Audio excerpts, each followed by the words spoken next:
Hello friends, नमस्ते, आदाब, सत श्री अकाल। मैं हूं आपका दोस्त रोबिन सिंह। और दोस्तों, आज की वीडियो है हमारी कमेंट बॉक्स वाली वीडियो। दोस्तों, मुझे काफ़ी सारे कमेंट मिलते हैं, लेकिन हर कमेंट का जवाब देना हमारे लिए पॉसिबल नहीं है। लेकिन दोस्तों, मैंने कुछ कमेंट ऐसे चुनिंदा चुने हैं जिनका मुझे प्रैक्टिकली जवाब देना मुझे लगा काफ़ी ज़रूरी है। तो दोस्तों, आज की वीडियो में कुछ कमेंट मैं आपके लिए लेके आया हूँ। तो दोस्तों, करते हैं शुरू आज की वीडियो। पढ़ देता हूँ मैं पहला कमेंट। तो फ्रेंड्स, ये जो पहला कमेंट है ये है फरीदा अफजल जी का, और इन्होंने मुझसे पूछा है कि फुल कॉलर गला छोटा बन जाए तो उसे कैसे बड़ा किया जाए। यानी कि फ्रेंड्स, अगर कोई सूट या फिर ब्लाउज़ है, उसमें आपने कॉलर वाला गला बना रहे हो और गला भी बिल्कुल पैक है, यानी कि फुल कॉलर वाला है, अगर वो छोटा पड़ जाए गर्दन के हिसाब से, तो दोस्तों उसे कैसे बड़ा किया जाए, इसके लिए मैं प्रैक्टिकली आपको बताता हूँ काउंटर पर। तो फरीदा अफजल जी, देखिए, आपके कमेंट का जवाब मैं आपको इस ब्लाउज़ में ये जो बन रहा है गला, इसके हिसाब से देना चाहूँगा। ये देखिए, ये इसका फुल कॉलर नेक है, और अगर गलती से आपका भी इस तरह से कोई आप कॉलर वाला गला बनाते हो और छोटा बन जाए, तो इसको बड़ा करने का बिल्कुल सिंपल सा तरीका ये है कि इसको आपको, ये जो कॉलर है, इसको करना पड़ेगा अलग। जो आपने कॉलर लगा लिया, अटैच कर लिया, उसके बाद आपको थोड़ी थोड़ी यहाँ से कटिंग करनी पड़ेगी। जैसे इसमें नेट है, नेट में आपको साफ दिखाई नहीं दे रहा होगा, थोड़ा सा इसको आप बड़ा कर लें, और इसी के हिसाब से इसकी क्या है कि गर्दन की जो चौड़ाई थोड़ी बढ़ जाएगी, यानी कि शेप बढ़ जाएगी, और उस हिसाब से आपको दूसरा कॉलर बनाकर लगाना पड़ेगा। ये कॉलर इसमें दोबारा नहीं लग पाएगा, दूसरा कॉलर ही आपको लगाना पड़ेगा। और इस तरीके से आप किसी भी सूट या फिर ब्लाउज़ का जो है फुल कॉलर नेक को बड़ा कर सकते हो। फ्रेंड्स, दूसरा जो कमेंट है ये है नीता डागा जी का, और इन्होंने मुझे लिखा है कि गला बनाने के लिए कौन सी बुकरम लेनी चाहिए, कई तरह के बुकरम आती है। तो नीता डागा जी, ये देखिए, मैं आपको बताता हूँ, जब भी आप मार्केट में बुकरम लेने जाते हो, और बुकरम के बिना तो देखो कोई भी सूट बनाना संभव ही नहीं है, तो आपको कई तरह की बुकरम देखने को मिलेंगी। लेकिन कौन सी बुकरम बेस्ट है और कौन सी बुकरम बेकार है, इसका सिंपल सा फार्मूला ये देखिए। मैं आपको दो तरह के बुकरम दिखा रहा हूँ, हालांकि भी मेरे पास दो ही तरह के बुकरम है, लेकिन दो बुकरम में ही आपको कंपैरिजन पता लग जाएगा। देखिए दोस्तों, एक बुकरम होती है ये पूरी तरह से बिल्कुल ही भरी हुई बुकरम है, कहीं से कोई खालीपन इसके अंदर नहीं है। और एक दूसरी बुकरम देखिए, एक आपको इस तरह से मिलेगी जालीदार बुकरम।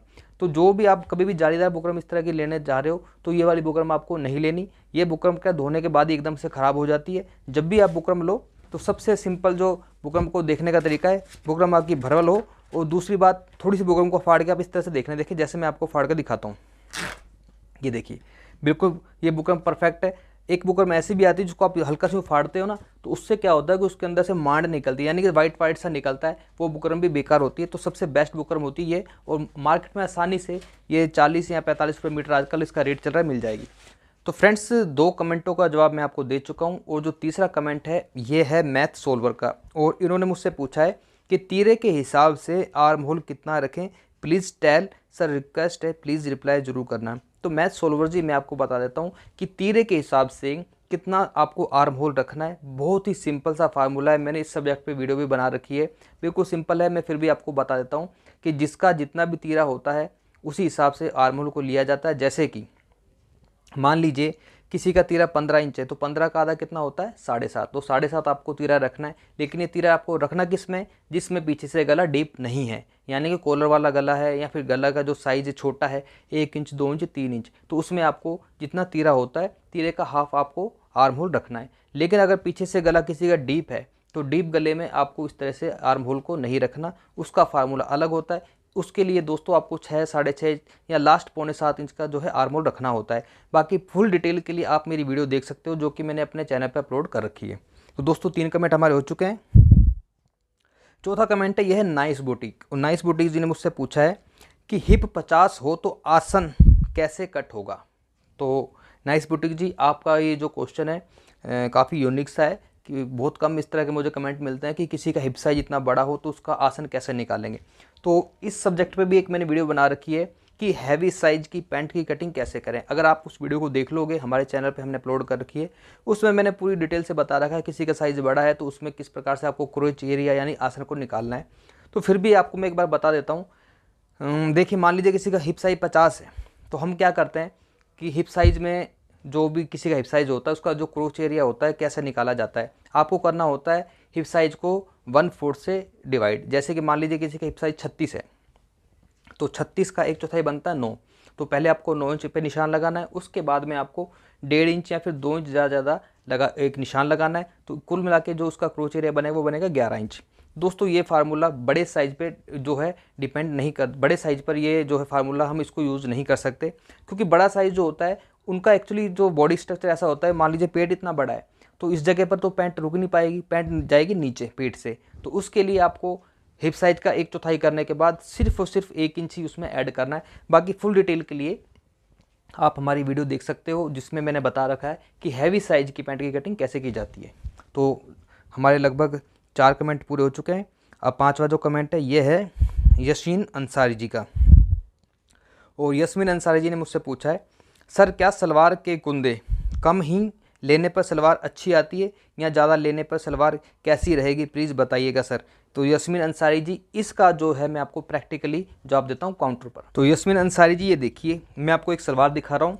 ये सलवार के आप कुंदे देखें, ये कुंदे जा रहे हैं बिल्कुल नीचे तक, ठीक है। और लेकिन जिस सलवार की आप बात कर रहे हो उसके जो कुंदे होते हैं वो तो होते हैं बड़े, और ये जो कुंदे यहाँ की जगह वो यहाँ पर अटैच होते हैं। तो दोस्तों अगर आपको अच्छी फिटिंग चाहिए तो आप इस तरह की सलवार बनाएं जिसकी जो कुंदे हैं बिल्कुल नीचे तक जाने चाहिए, यानी कि सिलाई पोंचे के साथ इधर अटैच होनी चाहिए, ये कुंदे आपके इधर नहीं होने चाहिए। इससे एक तो फिटिंग अच्छी आती है और पीछे से जो सलवार है वो भी उठी उठी नहीं रहती। तो मैं तो आपको यही गाइड करूँगा, या फिर आपको मेरा यही सजेशन रहेगा, जब भी आप सलवार बनाएं तो इसी प्रकार से सलवार बनाएं जिसके जो कुंदे नीचे तक जाएँ। तो फ्रेंड्स अब मैं लास्ट कमेंट पढ़ रहा हूँ, और ये जो लास्ट कमेंट है ये है निशा गुप्ता जी का। निशा गुप्ता जी ने मुझसे पूछा है कि सर आप प्लीज़ सिल्क के कुर्ती की कटिंग और इसकी स्टिचिंग बताएं। तो निशा गुप्ता जी मैं आपको बता देता हूँ कि जो सिल्क का सूट होता है बिल्कुल नॉर्मल सूट की तरह ही इसकी कटिंग होती है, कुछ ज़्यादा टेढ़ा काम इसके अंदर नहीं है। अगर फिर भी आपको प्रॉब्लम होती है तो मैं आपको कुछ 1-2 टिप्स ऐसे बता दूंगा जिससे आपको सिल्क के सूट कटिंग करने में प्रॉब्लम नहीं होगी। इसके लिए दोस्तों चलते हैं काउंटर पर।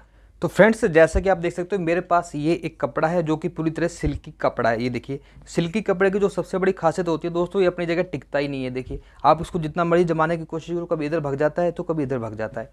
तो इस तरह के सूट को काटने में बड़ी प्रॉब्लम होती है, जिसे हम बोलते हैं सिल्की सूट। तो दोस्तों इसको कैसे काटना है ये देखिए। जब भी आपने सिल्की सूट की कटिंग करनी है तो जो पहला टिप्स है वो ये है कि इसे जिस भी जगह से आपने काटना, पहले उस जगह अच्छी तरह से नाखून से प्रेस कर लें। देखिए इस तरह से नाखून से प्रेस करने से उसकी क्या क्रीज बन जाती है। ये देखिए इसकी बन चुकी क्रीज, और इस जगह क्रीज बनने के बाद ये अपनी जगह बिल्कुल फिक्स हो चुका है। लेकिन दोस्तों अगर ये साइड से इधर उधर से कहीं भाग रहा है तो उसको लिए आपको क्या करना है, जैसे कपड़े को यहाँ पे सेट कर लिया अच्छी तरह से, आप पेपर वेट यूज़ कर सकते हैं या फिर कोई भारी चीज़ यूज़ कर सकते हो। जैसे ये देखिए एक चौक का डिब्बा मैंने इधर रख दिया, ठीक है, एक ये मैंने स्टेपलर इधर रख दिया। अभी अपनी जगह हिलेगा नहीं, और अब इस पर आप मार्किंग कर लें जो भी आपके सूट के साइज़ की है, उसके बाद इसकी आप कटिंग कर सकते हो। तो दोस्तों एक तो है ये तरीका। दूसरा तरीका ये है कि और भी कई कपड़े ऐसे होते हैं जिसमें बहुत ज़्यादा ही वो टिकते नहीं हैं, तो उसके लिए आपको क्या करना है, आप किसी रफ कपड़े पर या फिर आप न्यूज़पेपर पर या फिर चार्ट पेपर पहले आप कटिंग कर लें, जिस तरह से अस्तर की हम कटिंग करते हैं। तो उस पर कटिंग करने के बाद सिल्की कपड़े के ऊपर उसको बिछाने के बाद उसकी आप कटिंग कर सकते हो, ताकि आपको प्रॉब्लम ना हो। अगर आपके पास थोड़ा बहुत एक्सपीरियंस हो तो फिर तो दोस्तों आप इस तरीके का आजमाएं, जैसा मैंने आपको बताया। अगर आप बिल्कुल ही बिगिनर हो, आपसे सिल्की सूट की कटिंग नहीं हो पा रही, तो आप पहले किसी न्यूज़पेपर या अखबार पर उसकी पहले कटिंग कर लें, जो भी आपका मेजरमेंट है। उसके बाद उसको उसके ऊपर रखने के बाद फिर आप उसकी कटिंग कर सकते हो। इससे आपको ज़्यादा कोई प्रॉब्लम नहीं आएगी। तो दोस्तों ये थी मेरी आज की वीडियो, जिसमें मैंने आपके कुछ चुनिंदा कमेंट की जो थे जवाब देने की कोशिश की। अगर आपको वीडियो अच्छी लगी तो प्लीज़ वीडियो को लाइक करें, चैनल पर पहली बार प्लीज़ चैनल को सब्सक्राइब करें और हमें सपोर्ट करें। Thank you very much.